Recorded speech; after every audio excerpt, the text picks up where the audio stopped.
All right, so we're gonna look at some more of these homebrew halls here. I know we had one separate one there with the barbarian path that we were looking at before, but now we're gonna kind of jump into some of the rest of them that the user submitted. So if we actually jump back over to the screen capture here, and if you want to submit any of your homebrews, make sure you check out the Discord. There's actually a little submission page down there. Make sure you check it out. Description below. The Discord channel will be down there. But we're gonna look in here now. This is a otherworldly patron of the Astral Crystal. This one was actually submitted by, if I'm not mistaken, Draxilion, I believe, is the one that submitted this one, if I'm not mistaken. Yes, he did. So Draxilion is a hey Elm, how's it going? Draxilion is a YouTuber, or a YouTuber technically, a YouTuber and Twitch streamer. So check him out if you haven't yet. Drop him a follow. He's a really cool kid, out of Great Britain in the UK. So check him out. I think Great Britain in the UK. So we have this otherworldly patron of the Astral Crystal. So we're looking at definitely some warlocky stuff. So we'll kind of take a look at this. So we're getting some specific spells, spell levels: Zephyr Strike, Chaos Bolt, Magic Weapon, Spiritual Weapon, Slow Haste, Arcane Eye, Freedom of Movement, Destructive Wave, Steel Wind Strike. Okay, like I like these. Like these are good. Gives me an idea of kind of like some astral plane kind of stuff with like the slowing and hasting and your spiritual magical. Like I like the way this is kind of going with. I'm doing really well, Elm. Definitely throw the question about your wizard subclass in the chat, and we'll actually tackle that here in a second. But if we kind of look at the rest of this, we have this Astral Crystal. We feel the energy spark within us. At level 1, we get 3 proficiencies and martial weapons of our choice, and our movement speed increases by 10 feet. So let's actually bring up the Warlock before I forget. Because this would be a good thing to kind of check out as we kind of look at. So we'll just compare it to the Archfey just to make it work for us. So we got our level 1 ability. We got a level 1 ability. That's how we want to kind of compare and contrast kind of like the class specific patrons, in this case for the Warlock, apples to apples, because they should have very similar level progressions with like things coming online at level 1, level 3, all that kind of stuff. So if you haven't done that before, that's kind of a good thing to kind of go by. A good basis is to kind of like compare an existing subclass, if that's what you're looking to do, and see when things come online and kind of gauge power level as you're kind of going through them. So Astral Shard here. We get proficiency in some martial weapons. Our movement speed increases a little bit. Shard of Crystal appears before you. Take on desired form. We'll skim a little bit. The crystal is basically like you use the Find Familiar spell. However, you can take the creature of anything you wish, as it has the statistics of a pseudo-dragon. Okay, that's fine. Using your bonus action, this NPC can change into a weapon that you're proficient in when the shard is being first skills. The shard is being first created. You choose 2 skills and saving throws in which it will be proficient in. Additionally, it uses your proficiency bonus. The shard has magic resistance and has limited telepathy, allowing you to magically communicate with it in language of 100 feet. You should DM note. Should the astral being fall to 0 hit points, it vanishes from the material plane until a long rest, such it would be treated as if your warlock has broken your pact until it has returned. Oh, interesting. Okay. Interesting. It's a lot. So Fate, maybe let's check out a couple of the other ones here. So we've got the Fate Presence, obviously was one. Bonus cantrips and healing light for your celestial warlock. So we have some pool of healing dice. You go to Great Old One. We've got an Awakened Mind. We can telepathically talk to people. Hexblade. We're gonna get Hexblade's Curse, where we get a bonus to rolls against the target. Critical hit on 1920. If they die, you can regain hit points. So I don't see this as being too much. I mean, you get a lot of flexibility being able to utilize into a weapon that you are proficient in. That's interesting. So you always kind of have like a Pacty style weapon, which is interesting. When it's first created, you can also choose 2 skills and saving throws it'll be proficient in. Okay. So the idea is that this thing's around all the time. So you have to choose it right off the bat. So that's actually, I was thinking that for a second, that it was like, oh, you give it to dismiss it and then bring it back and then change it. So I like it that you pick it and it's that way for a while. Excuse me while I drink the rest of my tea. Elm, if you are able to kind of share some of those abilities in the chat, yeah, that would help, because then I can kind of figure it out a little bit too. We got our packed boon here. You only require 4 hours of sleep. Additionally, when you're subject to a magical spell effect to say a saving throw, when you're subjected to a spell or magical effect that allows you to make a saving throw to only take half damage, you instead take no damage and succeed on the same throw, you take half damage. You fail. If you fail, as long as the shard is being within 5 feet of you, you goes in instead of other time. Okay. Interesting. Oh, this is a packed boon. Okay, I get what's happening here. That kind of threw me off for a second. All right, so you've got a little bit of a packed boon, and you've got the actual otherworldly patron. So that's interesting. If we go to Astral Symbiosis, looks like we have a connection with our shard that deepens. Your shard being hit points now is your shard's hit points are now your charisma modifier multiplied by 5 plus your warlock level. And whenever you gain an ability score improvement in warlock, the shard also gains it. That's good. Ooh, we got a subscriber! The Struggle Gamers!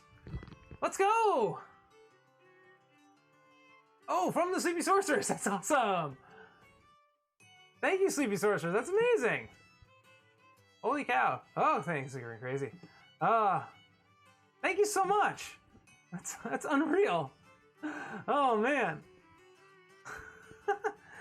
Oh man. Okay. So okay. I just completely lost my train of thought. Okay.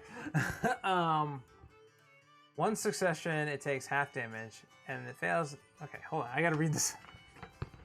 I'm a little overwhelmed here now. Additionally, as a reaction, when you are hit with a melee or ranged attack, the shard can begin to move between you and the attack. Constitution save throw is then rolled equal to 5 plus damage dealt. On a success, it takes half damage. On a fail, it takes the damage, and if resist is 0, it will return to the astral plane to recover. However, any damage left over is applied to the character, and the shard will not be returned until after a long rest. Okay.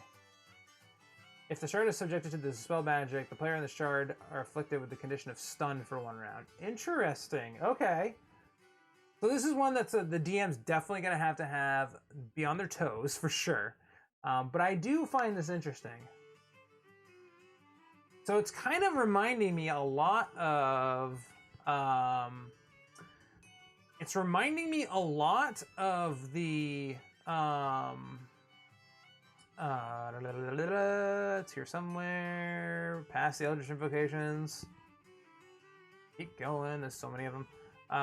Pact of the Chain. It's reminding me a lot of Pact of the Chain. Quite a bit. But at the same time, there's only so much that Pact of the Chain does. So it's not like it's a super duper like crazy thing, but it's reminding me quite a bit of that as a full progression, but a little bit more fleshed out, which is kind of interesting. So I'm liking this kind of flow that we're getting here with this. Astral Refuge at 10th level, you disappear in the world. You disappear from the world for a moment and enter the astral plane, taking damage. You take 2 actions that only target you, such as spells. After using those 2 actions, you return to the space you occupied and your turn ends. This can be used in overtime equal to your charisma modifier per long rest. Huh. Interesting. Extremely interesting. I'm actually kind of much more of an RP. No, and I don't want to say RP, but it's interesting. I don't know how to think about this one. I mean, I like it. I like kind of like this flavor. Let's see what Astral Surge does, and then we'll kind of keep going. Starting at 14th level, as you become filled with energy from the astral plane, for 1 minute you gain 2 extra spell slots. Also an aftershock appraisal, letting you deal an additional 1d8 damage. Whenever you make a weapon attack, with the type being determined randomly with every attack shown on the table below. After a minute elapsed, you cannot regain spell slots. After a minute has elapsed, you cannot regain spell slots from a short rest until you take a long rest. So there's a trade-off. Okay. Let's think. I'd have to play test some of these. I think it's interesting. I think it's very, very interesting. So you're going to have 4 spell slots total at your upper tier 17th-ish level. We're getting this at level 14, giving us the possibility of 6 spell slots. which is almost not quite like a double, but pretty close.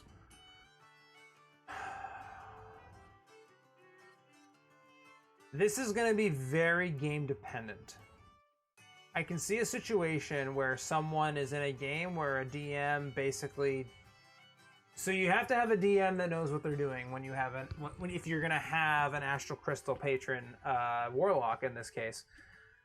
Mainly because if you have DMs that kind of prepare, and sometimes this happens to the best of us, like we prepare and we start getting into a funk where we're like, there's going to be one encounter for the day and then everyone long rests. So that's kind of something you have to keep in mind as you're going through this. The player and you have to have this kind of like little contract to be like, hey, like there's going to be more than one encounter every day. So you're going to have to think about when you're actually going to use this surge. You can't just blow it all in one encounter necessarily, because you never know what you're going to run into next, or, you know, kind of along those lines. So something to keep in mind. I think this could still definitely work.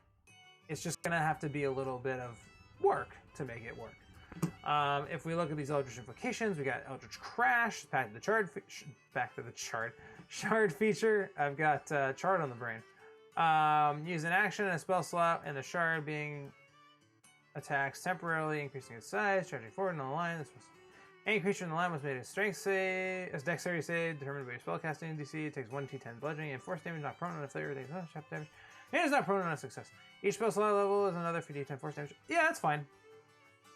I don't have a problem with that. It's not. I don't think it's too overpowered, personally. Because you have to use a spell slot to do it. If you're using a 5th level spell slot, you're doing 5d10 force damage plus a d10 bludgeoning damage with half on a save. Yeah, I'm fine with this. Because it effectively does the same, like I would think that a 5th level spell, and we'll just check this really quick so that way my math is right. So this is the kind of stuff that we want to look at when we're kind of evaluating these and also making them ourselves. So things to keep in mind here. So we're going to just go to all the spells. And we're just going to go up into 5th level spells. Actually, let's even break this down into Warlock specifically, just to kind of, you know, compare apples to apples. So if we go to a damaging spell, I think Enervation is technically a damaging spell. Yeah, it is, but maybe not exactly what I'm looking for. Although that might be the best. Synaptic Static. I think this is the one I want to use. 8d6 psychic damage. So, I mean, what did we say? 5d10 plus a d10, so you're talking 6d10. I would say that's probably okay. If you think of apples to apples, like if we roll average roll of 6d10. See if we can find that. I think Rumkin figures that out for me. Average.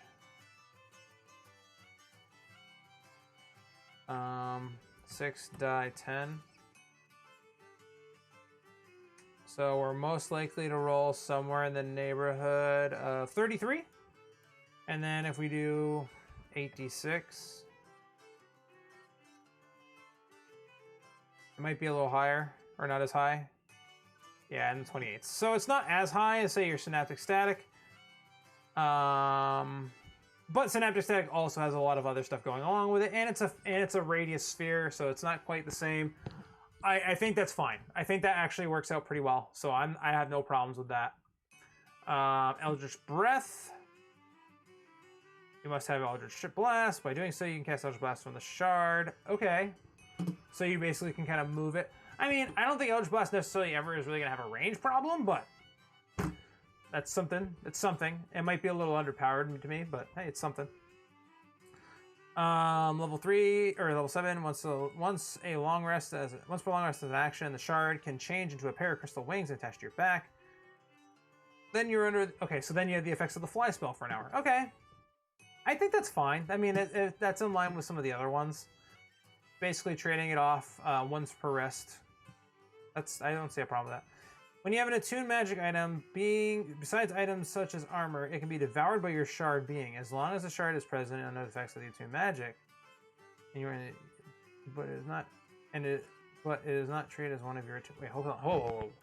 When you have an attuned magic item, Besides items such as armor, it can be devoured by your shard being, as long as the shard being is present with you, are under the effects of the attuned magic, but is not treated as one of your attuned items. This can only be done to one magic item at a time, and the shard must first being released the magic. The prior item. Okay, so basically this is giving you kind of an it's giving you an extra attunement slot, is what this is doing. But you're not carrying it. But you get to use the effects of it while the shard is there. So things to keep in mind there is that the shard actually has to be there. So you have to kind of look at this. Like, so the first thing you think is like, oh, it's 4 attunement slots. That's Artificer has to have it just so it can be balanced with everybody else. Like, this is too much. Not necessarily. It does seem very powerful. I would almost want to say that you might want to boost the prerequisite for this one up quite a bit, because this sounds like it's something that should be at a higher tier. But yeah, the wording is a little funky, but I would say that this should be a higher tier Eldritch Invocation. I don't think you should be able to get this in the beginning, because that just seems a little bit too much. But otherwise, I like everything that's kind of going on here. This is pretty cool. I like this a lot. So you can check out Draxleon on Twitch. Like I was saying, he also has a YouTube channel, so make sure you check him out. Give him a follow. Tell him I said hi.